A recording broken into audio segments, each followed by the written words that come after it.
When I first got here, I used to go fishing down on the other end. And I ran up on this little small spit of land. So I thought I'd fish while I was there, and I started catching trout. I said, man, this is something. I gotta remember this place. So every year I would come back, and every year was a little smaller. And about the third or fourth year I went back, I couldn't find it. It was gone. If left unchecked, I would say, in 20 years, this island will be abandoned. You have to leave here. There was a presentation being made down at the levee board meeting. The proposal was oyster blocks made out of rebar. And I've been a welder all my life, and so volunteered to do the job. The way these things are designed, they rebuild land. The wave action brings in sand, and these things retain it. And it's happening. The land is building up behind these things, and it's like it's going to give us 20 feet more land for a quarter of a mile. And that's pretty substantial when you live on a 7-mile island with 1,500 people. By simply placing these oyster reefs out front of it, oh man, there's nothing like it.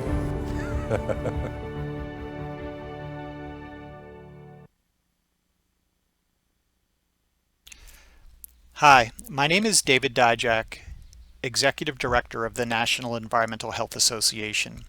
I have a favor to ask each of us as we plan the journey forward in climate and health.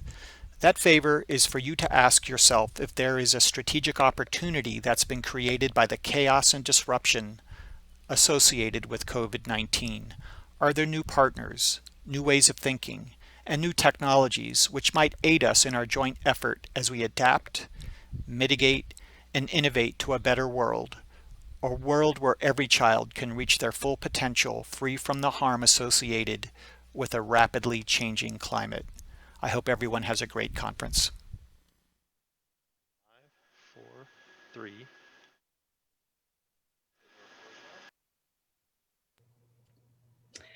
Thank you, Bob, Christiana, and Chris. This is session 12, Restoring Our Urban Oceans, Forests, and Farms.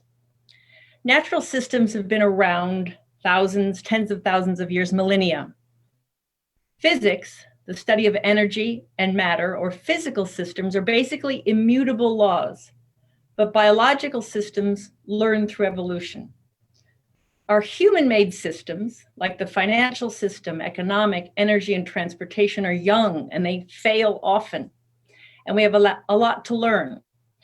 So an effective place to learn is from what is proven and from what works, and that is our natural systems. By imitating and supporting them, we benefit, especially when it comes to climate solutions. We have 3 really outstanding panelists today to talk about just this: how we raise our ambition and the possibilities by restoring our relationship with nature so that we can build a just, verdant, and peaceful world. First is Bronson Griscom, the Director of Natural Climate Solutions at Conservation International. You might call him an ecological accountant. Bronson was the lead author of a landmark study that quantified the power and promise of natural climate solutions. So Bronson, would you tell us what we have to gain? Absolutely. Lisa, thank you so much. It's an honor to be here. I'm going to give the overview. I kind of have the easy part of this to give you an overview of the role of nature in helping us to solve climate change and set the stage for my colleagues. Okay, so here's a glance at the 3 main points I'm going to cover, but let's jump on to the next slide. For me, and perhaps for you, the word photosynthesis evokes a kind of a stressful memory of a high school biology class where I was supposed to trying and failing to remember like the biochemical equation for photosynthesis. So I'm not gonna make us suffer through the biochemical equation. What I am gonna do is sing kind of the glory of photosynthesis, not only because it is the basis for life on Earth, but also because it is the primary phenomenon that controls the concentration of that controls the global carbon cycle. Okay, so those two big green arrows that you see on the screen, those are photosynthesis at work, pulling carbon dioxide out of the air and turning it into life. And life is half of the weight, the solid weight of life is carbon. The big red arrows are mostly natural. That's respiration and decay. But more recently, in the past, I don't know, 100 plus years, and increasingly, those red arrows are also composed of the destruction of ecosystems by us.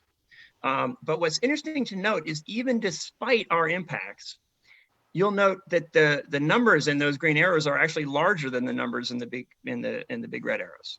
That's because thanks to photosynthesis, nature is actually mopping up or reabsorbing about half of all the carbon pollution that we emit to the air, and we're sort of we take that for granted. That's just happening in the background.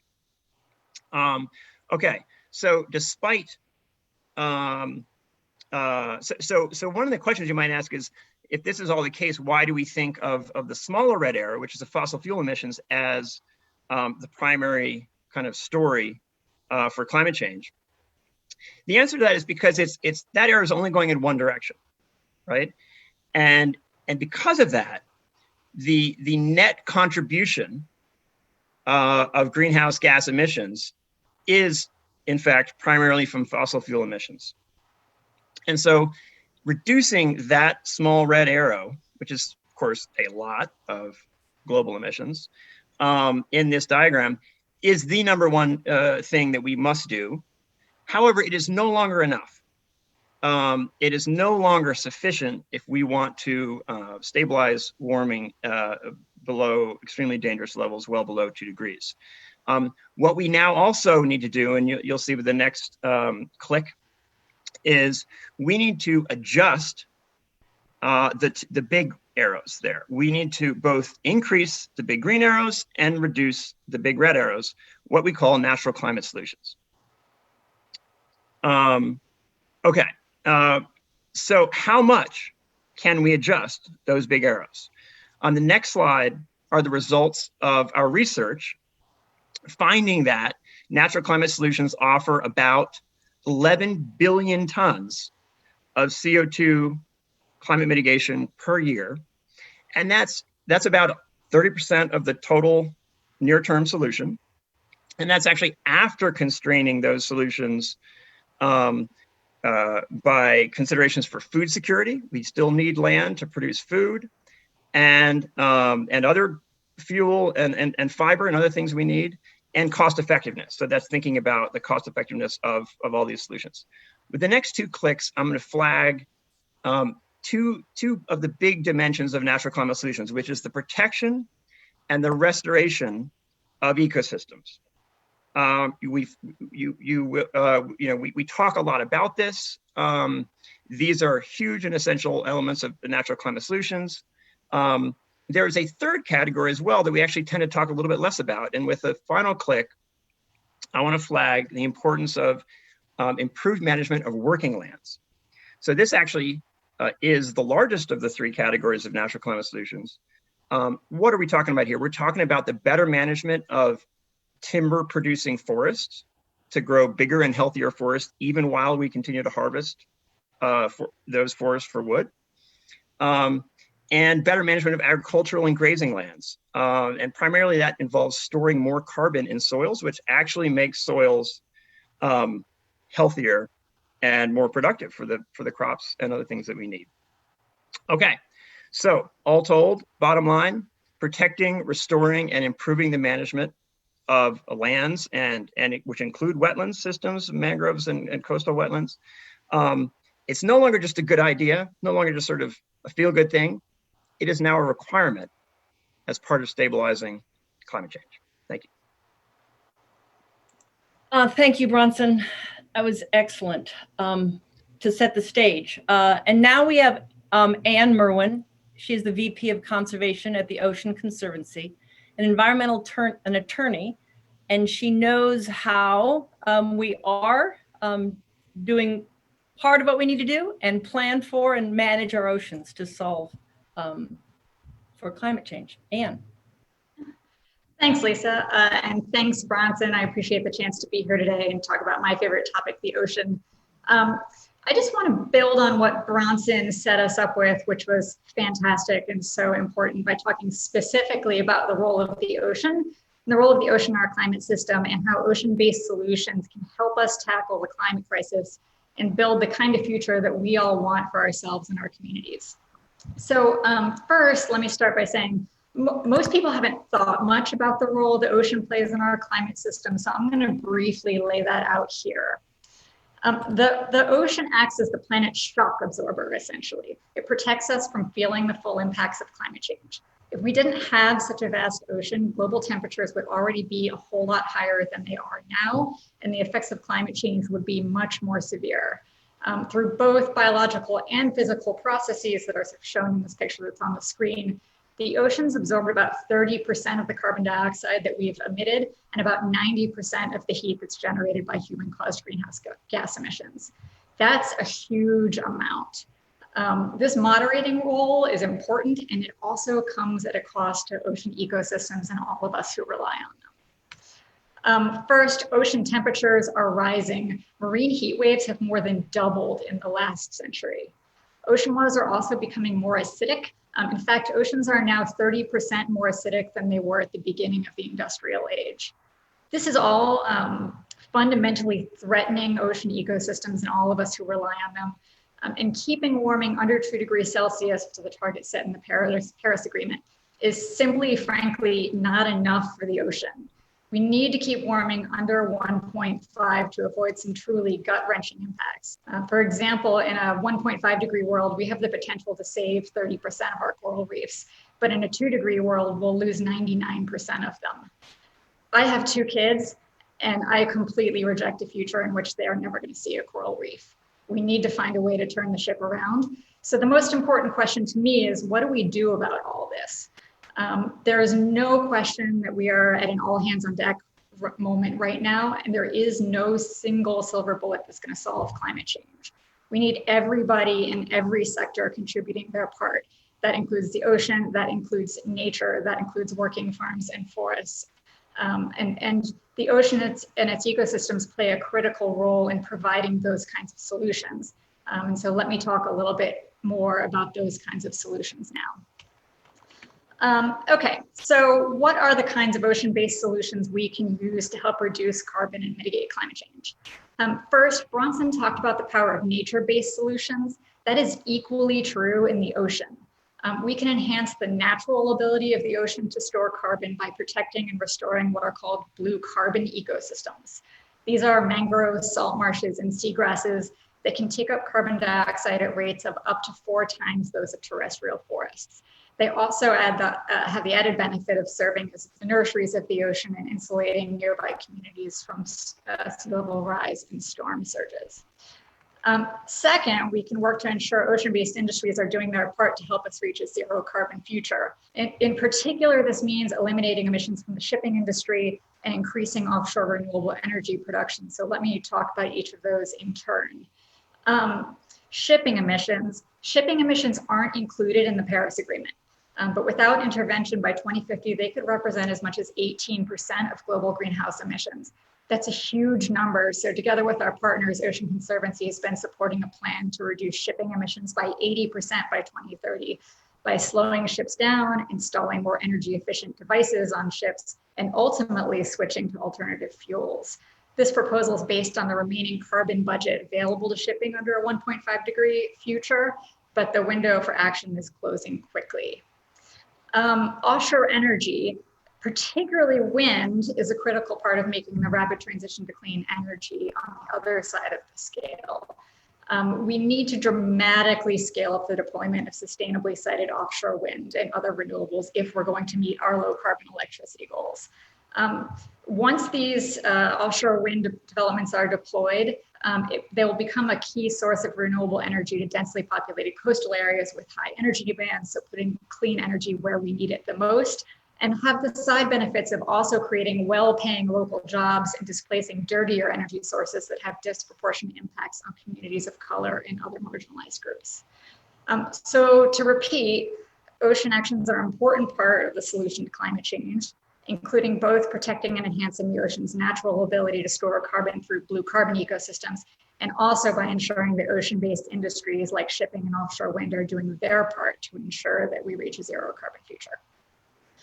Lastly, I just want to quickly note the key role ocean solutions can play in helping us adapt to the changes that we can't avoid. No matter how quickly we act, there's a certain amount of changes already baked into the system. So there's some really important steps we can take that will help communities adapt to the impacts of today and be resilient to the changes of tomorrow. These include things like creating more marine protected areas to secure biodiversity, restoring natural ecosystem buffers, supporting sustainable development practices, reducing other stressors like pollution runoff and overfishing that exacerbate the impacts of climate change, and ensuring just and equitable decision-making processes that incorporate everybody. In closing, I just want to say this may all seem really daunting. There is no question that achieving all of these goals will require a lot of work and a lot of political buy-in. But as an ocean person, I will say that I am very encouraged. The ocean is an incredible unifier. I have seen it bring people together across the political spectrum in all walks of life. We all rely on the ocean, whether we're coastal or inland residents, whether we fish or farm, or frankly, just eat or breathe. So here is my call to action to you today. We can make the changes we need to ensure both a healthy climate and a healthy ocean, but that action must start now. Thanks. Thank you, Anne. Next, we have Matt, the Executive Director of Interfaith Power and Light in Iowa. Matt is a 5th generation Iowa farmer, and he has a pragmatic and beautiful vision, actually, of how new agricultural systems can heal, feed, and support the world. Matt. Thank you. It's great to be with everyone today.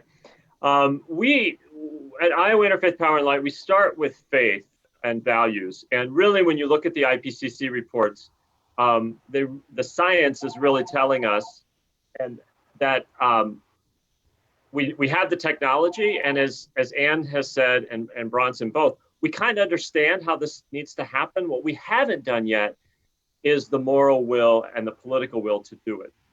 So what I'm going to talk about today is natural systems in terms of agriculture, and there's huge opportunities there. And what Anne was saying is that not only do we have to do this, we actually can, but it's going to take a little bit of work, and it's going to take a lot of work, not just from farmers, but from everyone figuring out how to change these agricultural systems. So let me explain what that looks like a little bit. We look at the green revolution, the fossil fuel era in terms of agriculture, is we use the power of fossil fuels to force nature to do what we needed it to do.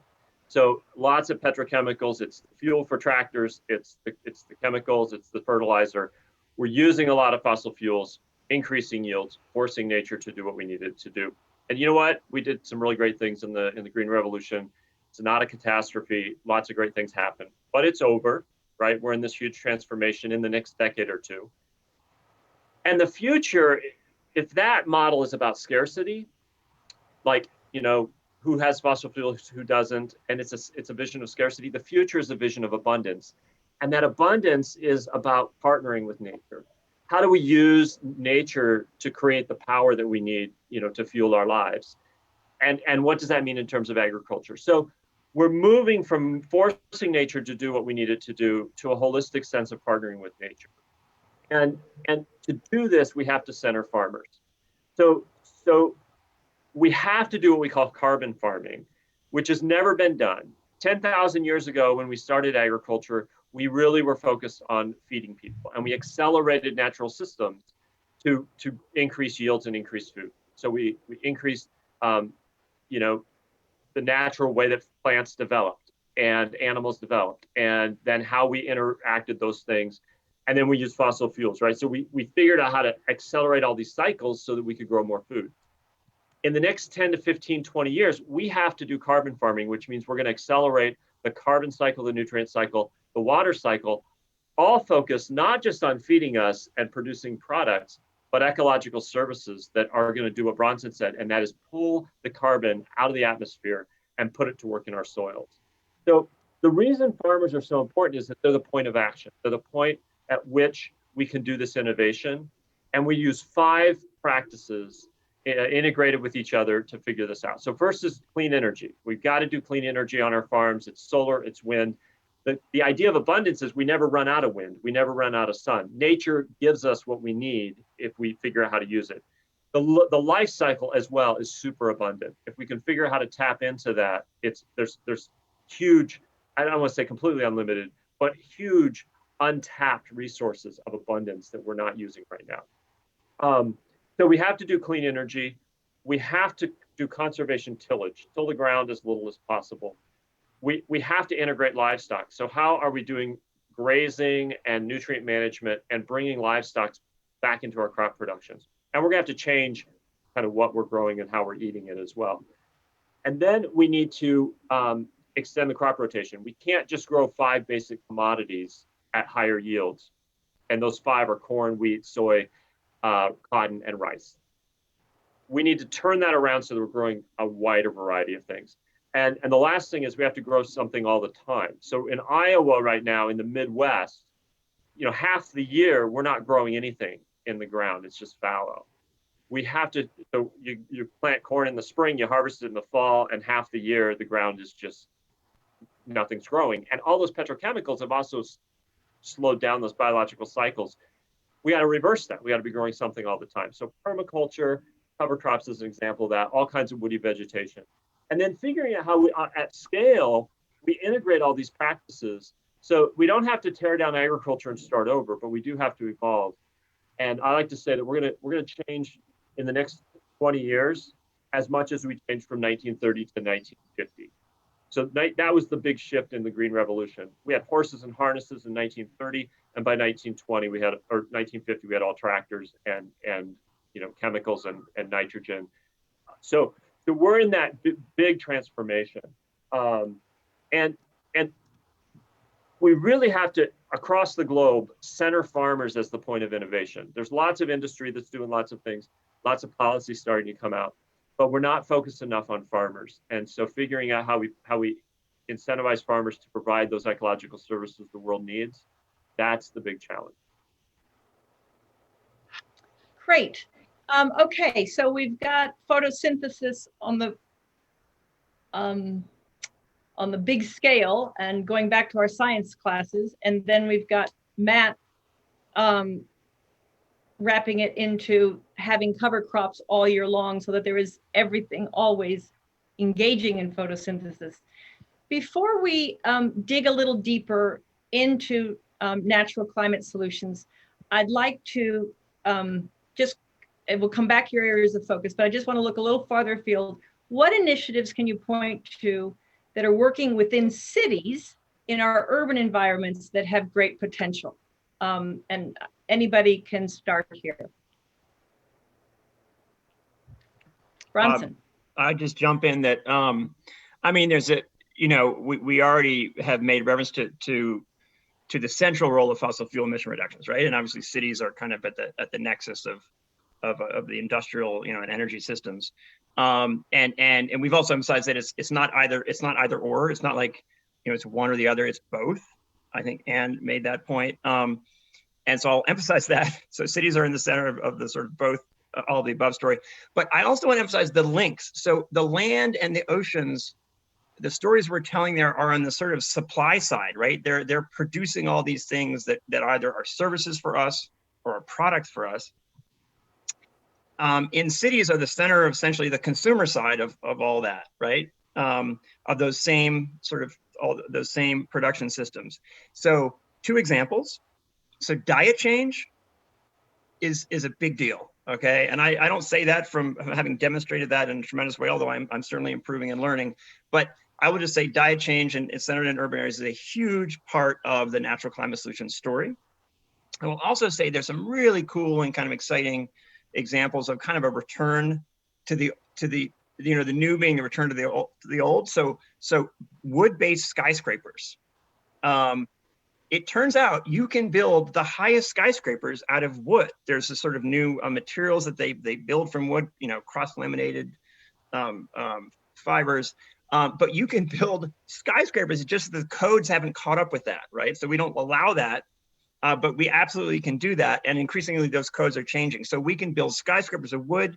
They're actually more fire safe than metal and cement, surprisingly.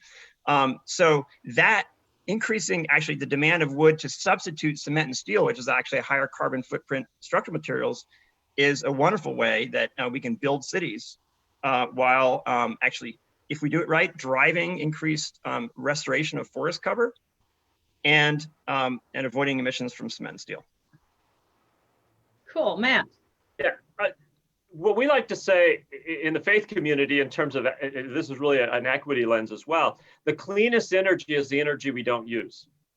And it has a huge equity impact. If we think about energy efficiency, how are we building structures? How are we rehabilitating structures, particularly in terms of people on the margins, so that we don't have to use extra energy to cool it down and extra energy to heat it up, but some very basic things to change those living structures. And we're gonna have to do that together. That's not just like putting it on people to do it themselves, but how do we create the systems to generate ideas and implementations of energy efficiency? And then also in terms of design, how are we designing our communities? So, there are a lot of very poor neighborhoods in this country that are hot zones because the infrastructure is really poorly designed. And so I think in terms of urban, it's a lot of that. How are we thinking about how we live together? So diet is important as well, but those systems of what we're building and how we're putting things together. I always like to talk about, this isn't about going back. Because when you start talking about going back, particularly in agriculture, right? When you start talking about going back, farmers are like, I'm not going back. Just because we're drawing on 10,000 years of history doesn't mean that we're not going forward. Because we're taking, so when Bronson's talking about the wood, yeah, we're using some materials that we've used in the past, but we're applying new technologies, we're applying new innovations. So it's always going forward, but we have this whole history and this whole genetic bank of possibilities in nature to draw on. So those are some ways that I think urban people can really jump in and help be part of the solution. Yeah, and I'd just like to add on the adaptation front for coastal cities. So we tend to separate, right, nature solutions and urban solutions. That's a false dichotomy, right? They're deeply connected, particularly, in the case of coastal communities, where protecting and restoring natural coastal buffers is an important and often, frankly, lower cost strategy for insulating cities against the impacts of sea level rise and storm surge. I think the other thing that's really relevant in cities, both for public health and environmental reasons, is reducing polluted runoff through strategies like investing in stormwater and wastewater treatment infrastructure that works more effectively.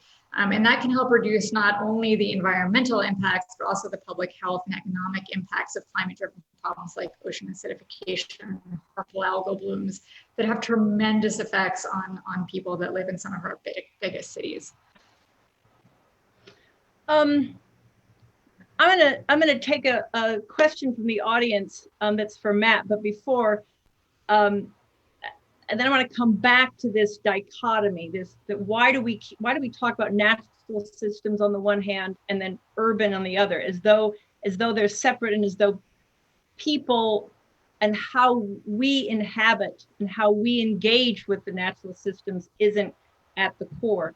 But before we go to that, this is a fun question, Matt. You earlier this year were on the whistle stop tour of the presidential campaigns. Can you say a little bit about why and what that experience was like?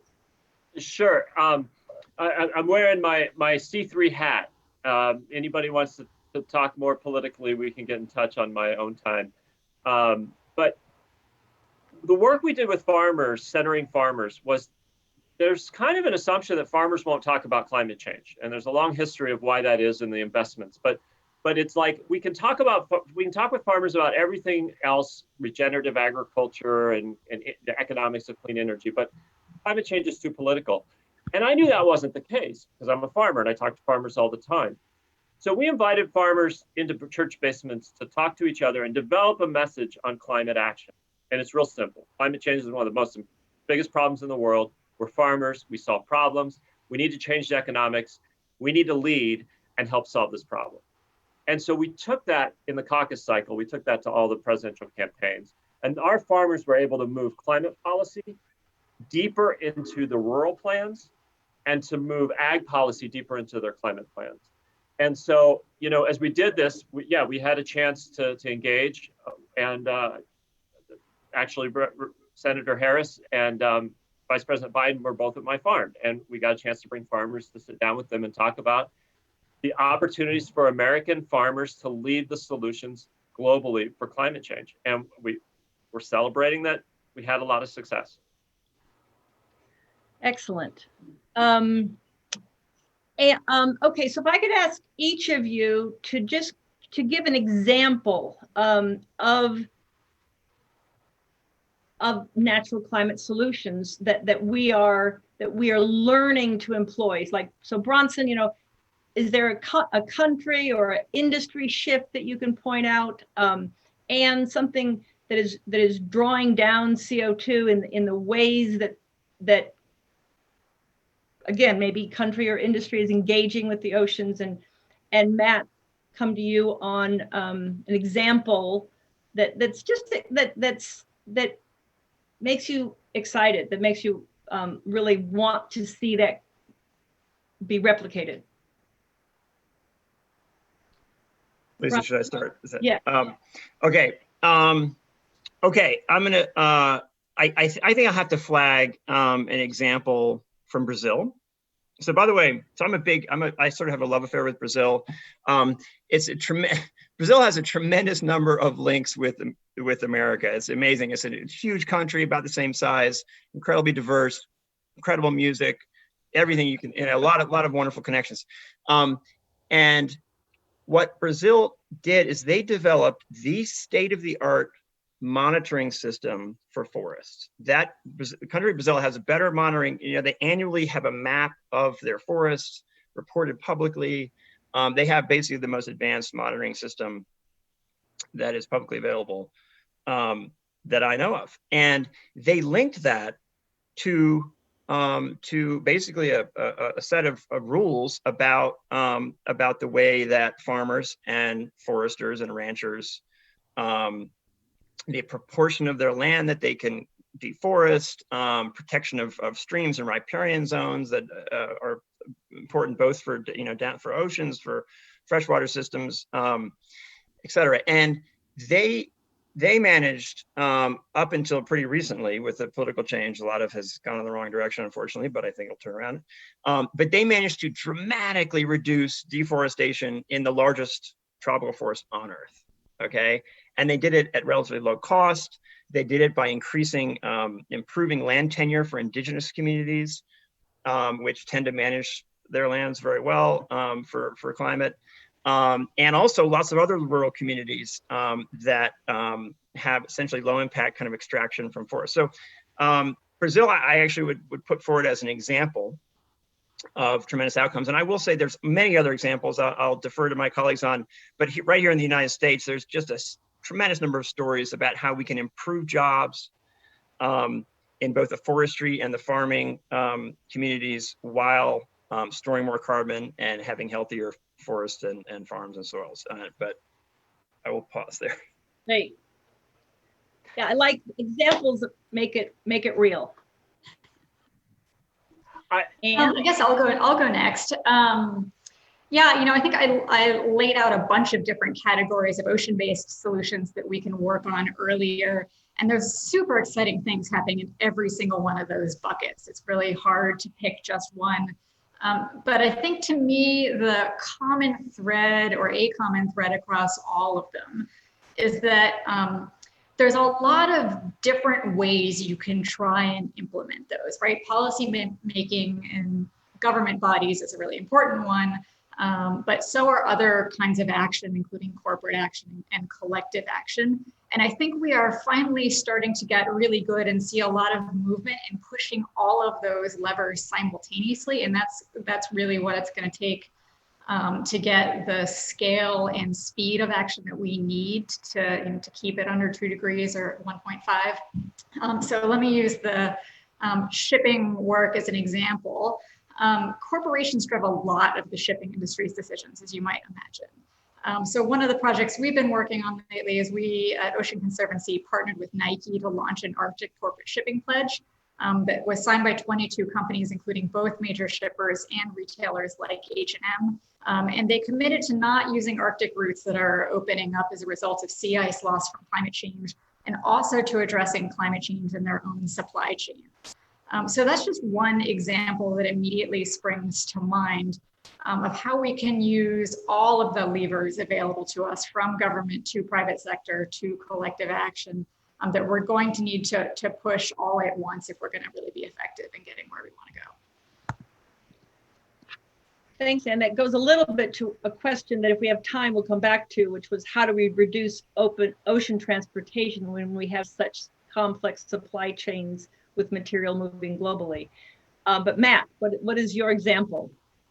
So the overview of examples, like moving from scarcity to abundance, if we think about how we envision what our landscape should look like, whether that's a soybean field or a lawn or the median of the highway, right? So if you go back 20 or 30 years, it's like, how do we make it weedless, mow it all the time, right? And so we have this vision of push against nature and make it look the way we want to look.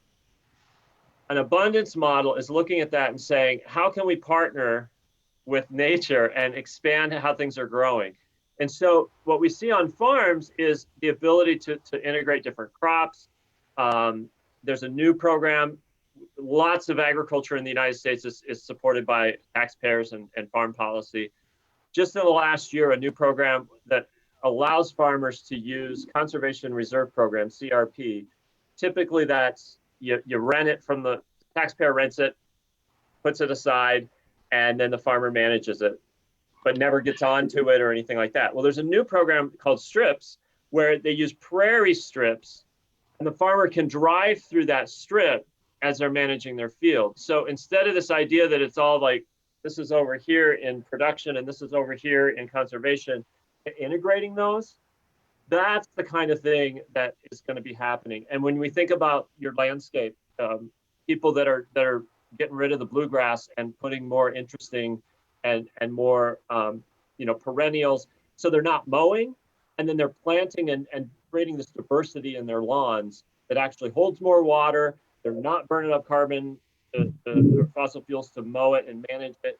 So those are some exciting things about how that opportunity to manage our living systems in complex ways that have really complex and multiple benefits. Okay, so we're going to try something. We're going to see if we can just do, what do you call it?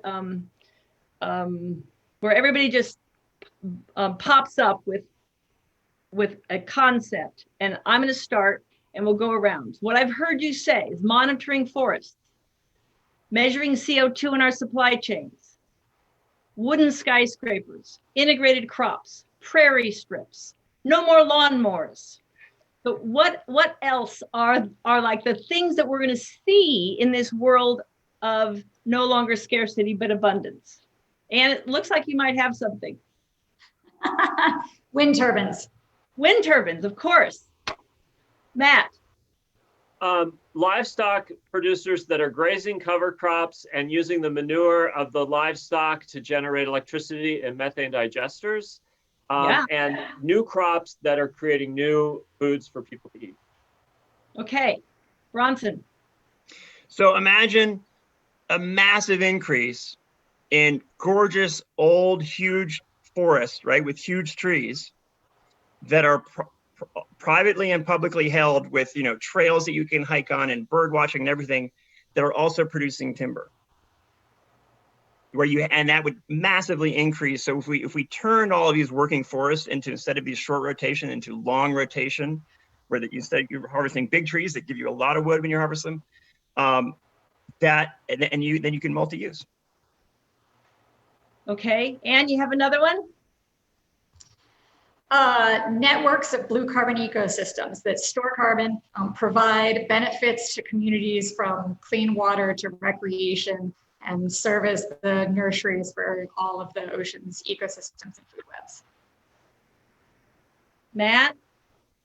Farmers developing microgrids on their farms where they're integrating those methane digesters and solar and wind and generating a lot of electricity that they need for their agricultural production, but doing that all on farm. Microgrids. Cool. Bronson, one more? One more, real simple. Communities coastal communities put in culverts where roads have been created that cut off what used to be a salt marsh. And now those marshes are creating a much more methane production, which is not good. Just put in a culvert, reconnects those marshes, and drives down the methane emissions. Nice and simple. So how many of these ideas are there? I mean, there's probably hundreds, right? If we. Oh yeah. Yeah. I mean, I would say this. There's a tremendous amount. There are a couple of categories, right? In my mind, there's some which is like private sector investment. Individual landholders and managers can just drive it forward. You don't have to wait for government. Just go for it. There's all kinds of basically great business opportunities to improve the way that we manage land, store more carbon. And if you had a little bit of a price on carbon, you see this happening in California and other places where you have even a little bit of a price on carbon, that drives all that stuff forward. Okay. Then there's sort of the top-down stuff, right? And there's all kinds of things where you just get a little bit of a government regulation to do little things like, hey, create more jobs by putting in culverts, and you're saving all this stuff, you know. So there's sort of the top down and the bottom up, I think. And amidst the two of them, there's a huge number of tremendous opportunities. I'm going to be a little bit of a downer in pointing out that these transformations, so for farmers, when you think about farmers, everything we've talked about, it's a challenge, but most of it is those challenges are opportunities. So the disruption on our farms where we change our systems to meet what the world's demanding, those are potential opportunities for us. But to be clear, if we do that really fast, we're displacing global supply chains in the agribusiness. So we're displacing our dependence on the inputs that very large agribusiness companies globally are depending on us to use. So there is definitely pushback. But what's interesting is that the folks who can make the most innovation and the fastest, and when we look at these agricultural natural systems on farms, farmers are the ones who innovate, right? We're the ones who first innovated on clean energy. We're the ones who innovated around managed grazing, conservation tillage, experimenting with new crops. The farmer's the point of innovation. And so if we incentivize that, we can get fast change. But let's be clear, that makes a lot of threat to some very powerful industries around the world. So Matt, one of the questions was, what is your stance on government subsidized crops and government subsidies in agriculture? I assume you could go for 4 hours on that. Right. I would say we have a system right now of heavily subsidized agriculture. And so I'm more of I think the shorter, faster, more politically astute way to do this is to shift some of those resources to reward what we need. And that will create some countervailing force. If we just focus on tearing down and stopping, that's a much harder political lift and it slows us down. So ideally it's both. It's getting rid of some of the stuff that's not helpful and creating new stuff that is. But I think the creating new stuff is the point at which we can accelerate most quickly right now, which is what I'm excited about seeing things come out of DC, particularly in the presidential campaign. We're seeing some new investments in partnering with farmers as innovators. So, And I'd like to build on that if I could, and just say, yeah, like, look, the future we're talking about, right, that brainstorming round, that's the world I want to live in, right?